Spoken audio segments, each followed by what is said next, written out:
Good afternoon, everybody. It's David Porter, and today I want to talk about another topic which does not get nearly enough attention, and that is self-care for the clinician.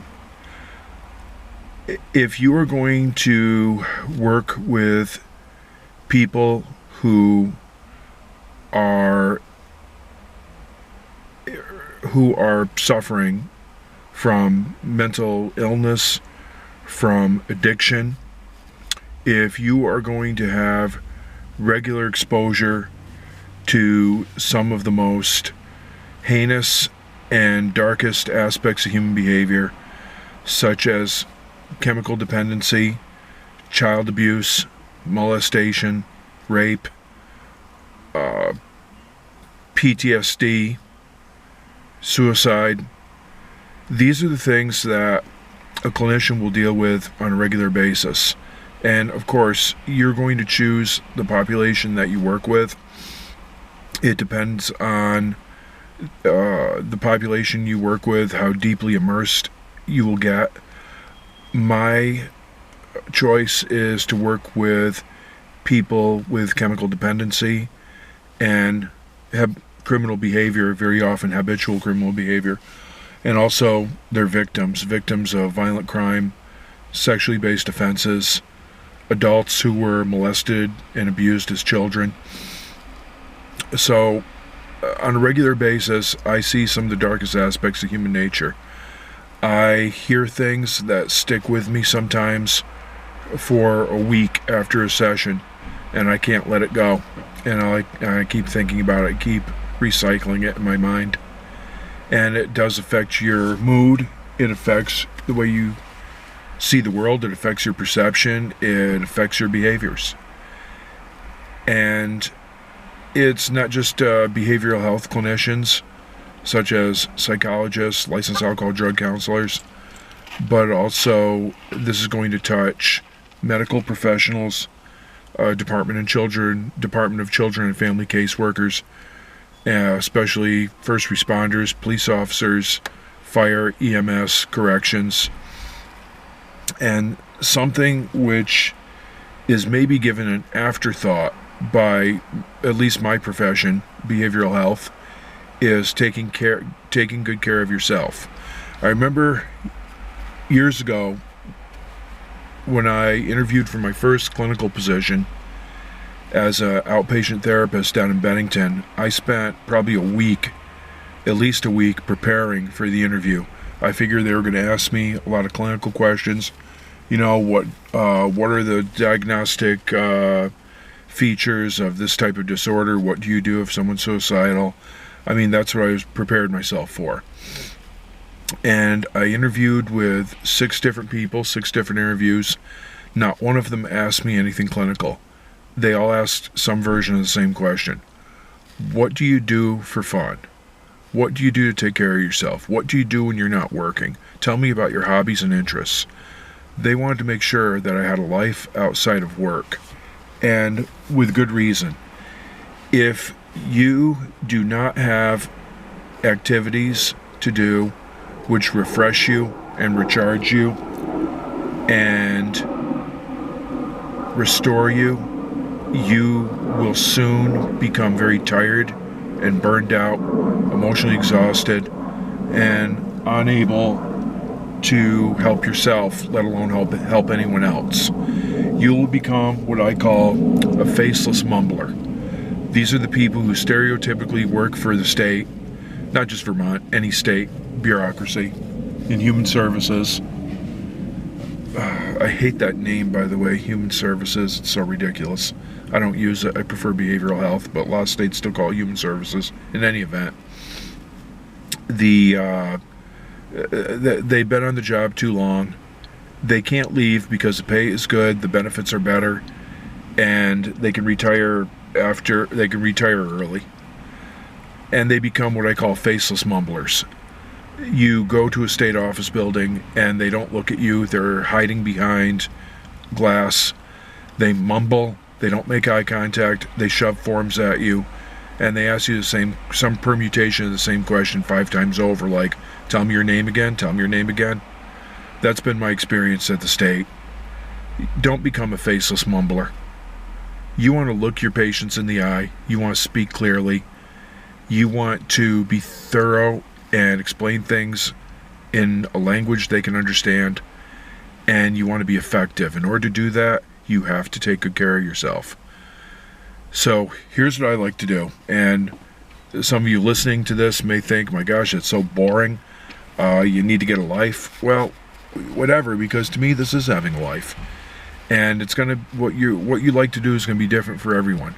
Now, I'm an introvert, meaning that I prefer solitude and quiet.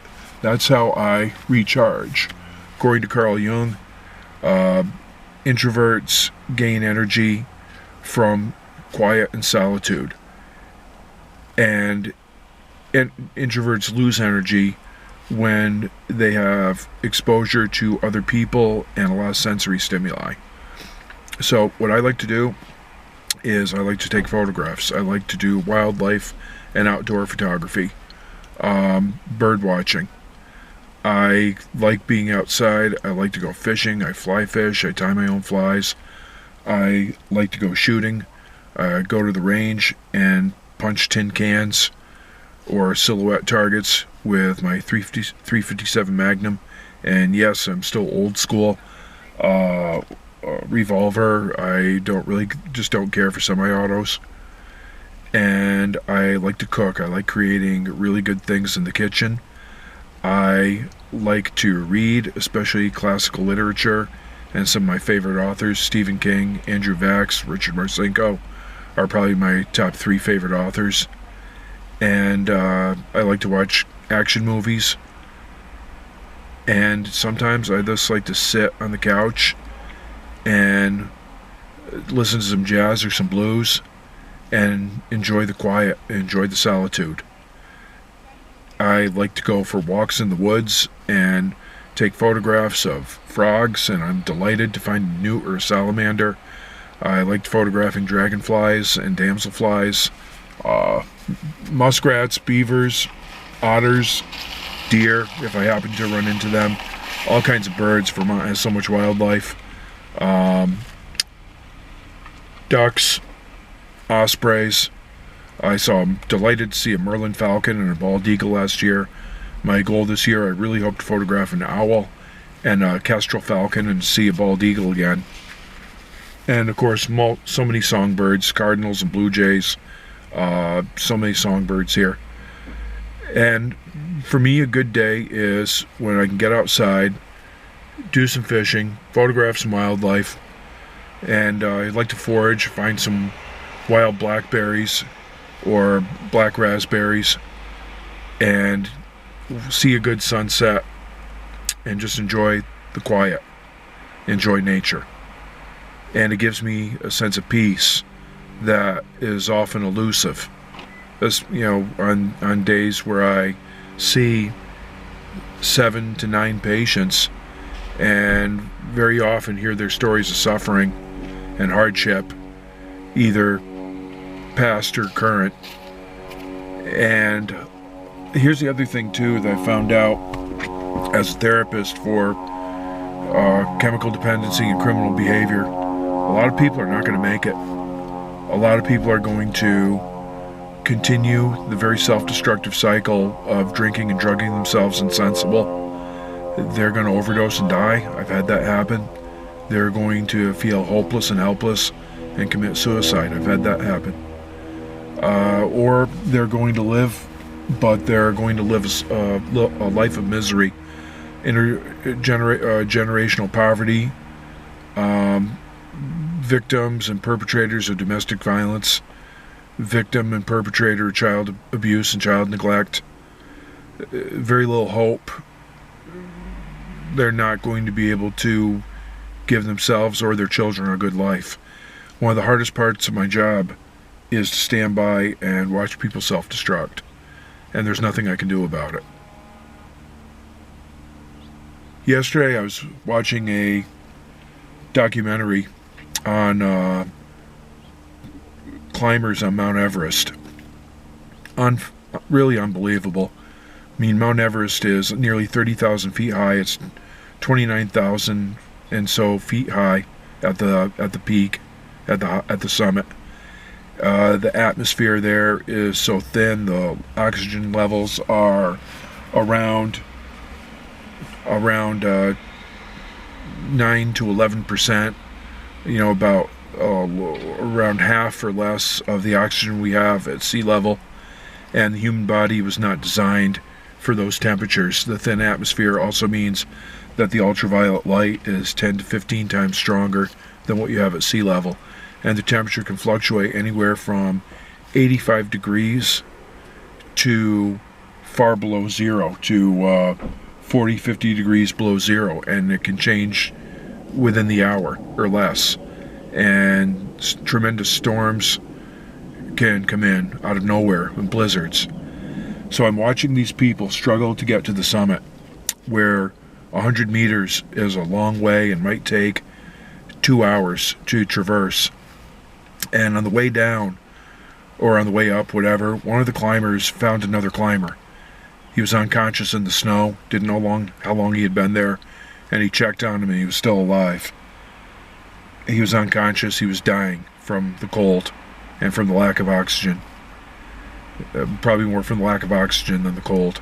And the climber radioed down to a base camp and said, "I found this man, he's dying. We need to rescue him." And the expedition leader at the base camp listened and said, "There's nothing you can do. You can give him some oxygen and give him some of your oxygen, which means you're not going to have as much to get back down. You can revive him with some oxygen, but then what? What are you going to do? We can't rescue him. We need at least 30 men to get him down safely. And we don't have that many. And all of them would be at great risk if they did that. There's nothing you can do. You're going to have to leave him." And the very tough, physically fit, very strong man, the climber who found him, cried. He began crying and just feeling completely helpless, because he wanted to save this man, and he didn't want to sit there with him and watch him die. And he couldn't sit there. He couldn't even stay there with him and just comfort him while he died, because again, intense ultraviolet flux, rarefied atmosphere, cold. You can't stay in those conditions for very long. He had to continue, or he would be in danger too. So he made the terrible decision, what is called a moral injury, and had to leave him there to die. And that really struck me when I watched that. It's horrible, horrible. And I dare say I know what that man felt like, because I've never been in a situation like that. But I kind of know what he feels like, because I stand by and I watch people hurt themselves. I watch people die. I watch people self-destruct, and I can't do anything. That doesn't feel good. You have to really take good care of yourself if you're going to do this job. I want to emphasize this, everybody. To students, to new clinicians, to experienced clinicians. You must take good care of yourself. That is not an option. It is a job requirement. If you fail to take good care of yourself, you will not be able to take care of anyone else. So whatever it is you like to do, some people like to paint and sketch, write poetry, hike, spend quality time with their family. They have pets, cats, dogs, or horses, play a musical instrument. Whatever it is you enjoy doing, whatever you have a passion for, that you really look forward to doing, and that leaves you refreshed and recharged, and is a way to express and release tension. And I forgot, oh gosh, this is ironic, and this is what I mean. I'm neglecting self-care. Believe it or not, I'm actually an avid amateur athlete. I'm into CrossFit. I'm into urban PT, which is working out outdoors, pushing and pulling your body weight against